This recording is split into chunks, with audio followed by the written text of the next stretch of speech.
All right, let's just jump right into this explainer. If you've been scrolling the news lately, we are constantly bombarded with these stories about the wealth gap, housing pressures, and just the massive rising cost of living right now. But today we're shifting gears completely.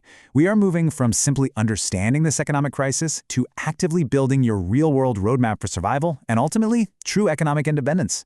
Because, let's be real, identifying problems like inflation, mounting debt, and job instability, that's just not enough anymore. Knowing the ship is taking on water doesn't actually keep you dry, right?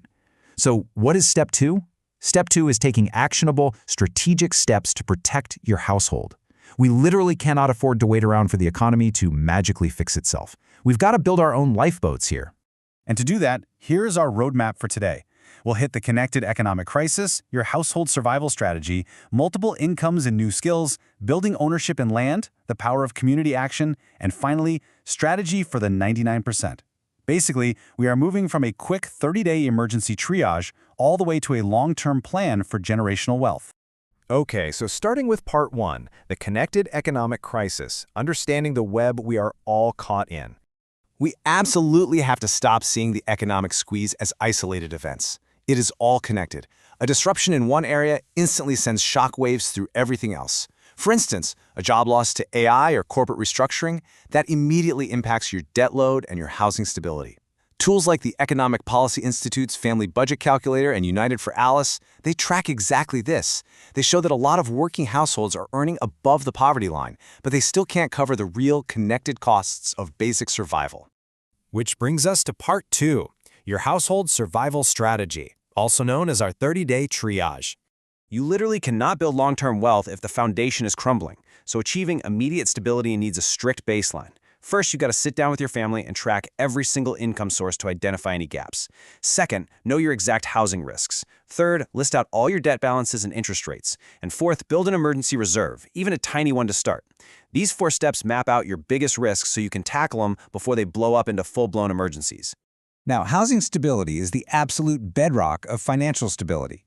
If you lose your housing, you are looking at a catastrophic chain reaction of legal fees, storage costs, and massive family stress. So if you rent, track those lease renewal dates, know your eviction rights inside and out, and start a moving cost reserve. If you own, you need to be tracking your escrow and taxes. And hey, if you hit a bump, ask your lender for hardship options early. Proactive planning is your best shield here, for sure. Once your housing is mapped out, you have to treat your debt like a risk map. Did you know that not all debt carries the same level of immediate danger? It doesn't. Falling behind on your mortgage or rent is a direct threat of housing loss.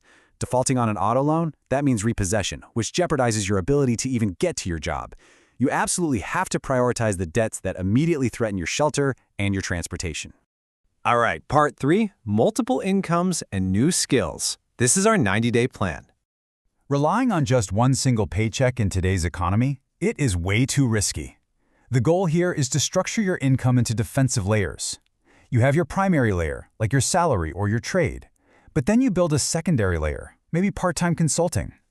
Add a skill-based layer like tutoring or repair work, an asset layer like digital products, and a community layer like shared co-op services. If one stream dries up because of a layoff, well, the others keep you afloat. And speaking of layoffs, we have to talk about artificial intelligence for a second.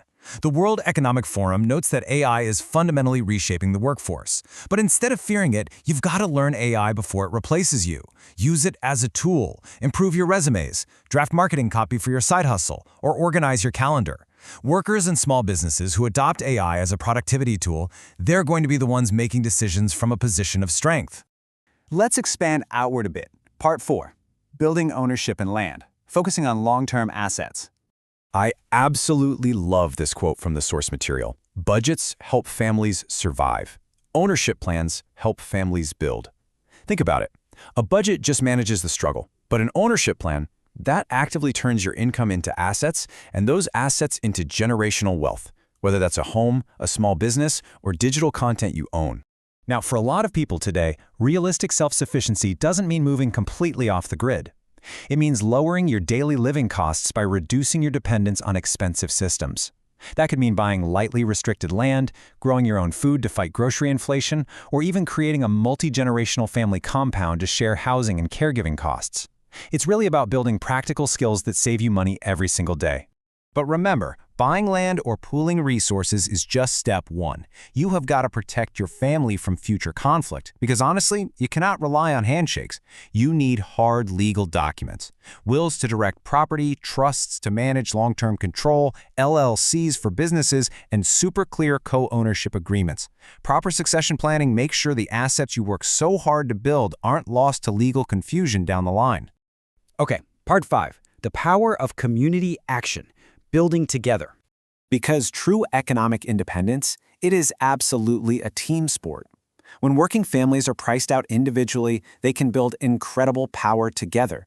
We're talking family pooling for shared savings, cooperative buying groups for bulk supplies, and skill exchanges. Like maybe you watch your neighbor's kids, and in return they fix your leaky plumbing so you don't have to call a costly professional. It's all about housing co-ops and mutual aid networks sharing their knowledge and resources. And a massive part of this community action is supporting small businesses. Listen, this isn't charity. Small businesses are vital community infrastructure. When you buy local, refer clients, leave positive reviews, and pay on time, you are actively creating jobs and ownership pathways right in your own neighborhood. You are keeping the capital circulating where you live. Finally, part 6, strategy for the 99%, connecting the timeline. Connecting all these pieces requires a really strict blueprint. You can't start a housing cooperative if you're facing eviction tomorrow, right? You have to secure the household first with your 30-day triage. Once you're stable, you spend the next 90 days building new income layers and skills, like AI. Then, as you look at year and beyond, that's when you can safely expand into land, ownership, and cooperative action. But here's the thing. Individual preparation has to be paired with collective action. We have to vote with our economics in mind. That means demanding policies that protect people, not just large institutions. We need to advocate for affordable housing and flexible zoning, AI worker protections, healthcare access and medical debt relief, small business capital, and robust protections for elder estates so wealth can actually be passed down. Which really brings us to the core message of this entire explainer. Economic independence does not mean doing everything alone. It means building enough knowledge, skills, ownership, savings, relationships, and options to reduce vulnerability and make decisions from a position of strength. I want to leave you with this final provocative thought directly from the source material. If the current system is not creating security for the 99%, what can individuals, families, and communities begin building for themselves? The time to evaluate your individual and collective options is today, right now, before the crisis removes those options for you. Start building your plan, start layering your income, and get talking to your community. Thanks for joining me on this explainer, and I hope you leave here ready to take real action.